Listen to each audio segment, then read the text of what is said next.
The WNBA has a problem. Guys, there's ratings for a couple of these games that are eye-poppingly bad. Kathy Engelbert, this is what happens when you don't protect your superstar. When you fail to protect your superstar, the consequences are inevitable. Everyone knew Caitlin Clark's absence would hurt the WNBA, but now we're seeing just how devastating it truly is. The latest viewership numbers are out, and the drop isn't just steep, it's catastrophic. Those pay us what you owe us shirts? Let's be real. They're aging like milk left out in the blazing sun. But this problem goes far deeper than a temporary ratings decline. What's coming next is shaping up to be an even bigger crisis for Kathy Engelbert and the league as a whole. Because new updates are emerging about Caitlin's recovery. And let's just say the story fans have been fed so far doesn't paint the full picture. This situation is unfolding in real time, and it's rapidly turning into one of the biggest disasters in league history. For Caitlin Clark supporters, it's also become the ultimate "I told you so" moment. Let's break it all down. The numbers, the fallout, and the truth about Caitlin's injury timeline. But first, hit that like button to send her good wishes for a full and healthy recovery, no matter how long it takes. Cannot come out there with those shirts of "pay us what you owe us" and then do that in the All-Star game. The players' t-shirts weren't the only statement at the All-Star game. We also got a front-row look at what the WNBA feels like without Caitlin Clark. And let's be honest, it wasn't pretty. But you wouldn't know it from a media coverage. With Caitlin's sideline, viewership cratered by 36%. Yet ESPN ran a headline bragging about a triple-digit increase, conveniently comparing it to 2023, the year before Caitlin even entered the league. They really thought nobody would notice. Instead, it completely backfired. Classic Streisand effect. The spin only highlighted how brutal the crash really was. And it didn't stop there.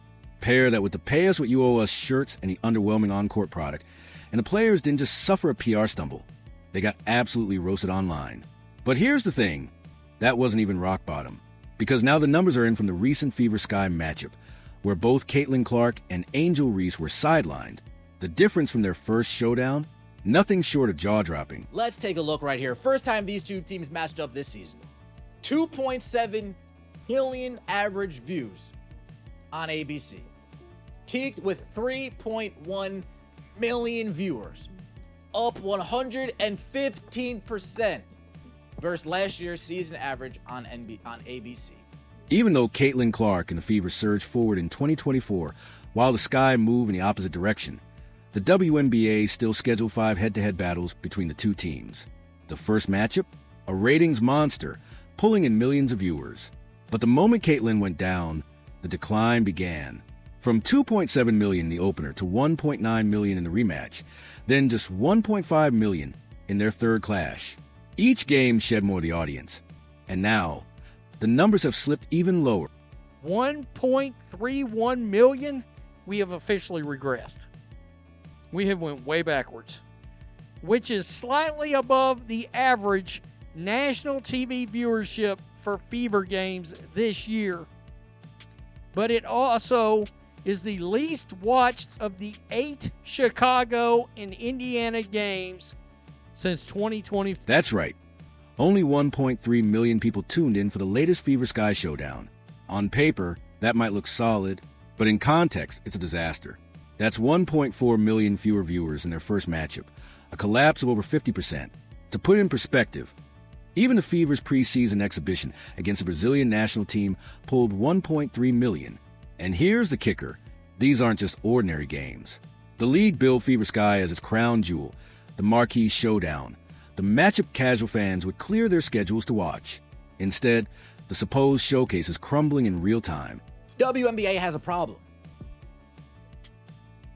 Because it seems with Caitlin Clark out, not only are the Indiana Fever games losing their steam, not only is the marquee matchup against the Chicago Sky losing its steam, that's the marquee matchup this league has to offer casual fans. You go up to anybody in the streets, name 2 WNBA players. One is always going to be Caitlin Clark, and the second is usually going to be Angel Reese. Maybe you'll get a Sabrina, maybe. But usually it's going to be those 2. Sure, for the Fever, these matchups with the struggling Sky have been a blessing. They've padded the win column and boosted Indiana's playoff chances. But beyond that, the bigger truth is impossible to ignore. Casual fans, the millions who tuned in just for Caitlin Clark, are tuning out until she returns. And that raises a question the league would rather avoid. Is that why Caitlyn's injury updates have been so vague? Why does every status report feel like it's holding something back? Because the closer you look, the less it feels like transparency, and the more it feels like the league is simply trying to keep hope alive for ticket sales, TV ratings, and everything in between. 1.4 million people checked out. That's not a trend that the WNBA is excited about. That's a trend that Kathy Engelbert would say, hey, Fever, hey, Lynn Dunn, hey, Kelly, hey, Amber, can you guys start dangling that Caitlin Clark return like you used to do? You know, before Caitlin Clark gave a statement and you guys were hands off.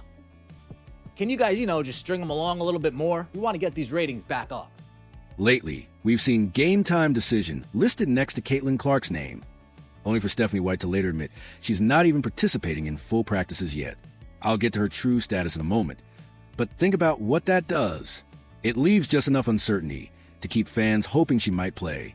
Because if everyone knew Caitlin was definitely out, plenty would ditch tickets or cancel trips they've already booked, costing teams and local economies millions. And when the next round of league-wide ratings drops, you'll see exactly why they're playing that card. The truth is simple. No Caitlin, no interest. Sun vs. Aces Sunday, 180,000 views. Dream vs. Mercury Sunday, 160,000 views. Now, if the growth is as substantial as the ladies in the Players Association want you to believe, if the growth is as big as the ladies in the WNBA Players Association want you to believe, as the old guard wants you to believe, these 180s, these 160s would be at least 300,000. At least 300,000 on NBA TV, right? These are unrivaled numbers, but not in the way the league hoped. We're talking just 160,000 viewers. Even by NBA TV standards, that's brutal. Paige, Angel, take your pick. None of them can consistently fill their own arenas, and those buildings are 2 or 3 times smaller than an NBA venue. At this stage, it's not even a debate. Between the All-Star Game flop and these cratering ratings, the WNBA's reliance on Caitlin Clark isn't just clear, it's flashing in neon. And that's exactly why her fans, casual viewers, and analysts alike are unloading on the league, with Commissioner Kathy Engelbert taking most of the heat. Kathy Engelbert, this is what happens when you don't protect your superstar. This is what happens when you don't protect your cash cow. This is what happens when you allow gambling to run rampant in your league. I just had to throw that in there because that's what's taking place. This is what happens when you have referees call fouls one way for one individual and not the other way for the other individual. If Caitlin Clark had the same whistle that Paige Beckers had, Caitlin Clark would still be playing till this day. The Indiana Fever would be a top three seed right now. Kathy Engelbert is getting blasted for refusing to address officiating, even as coaches, analysts, and star players beg for change. They're not demanding much, just consistency. Call the obvious fouls.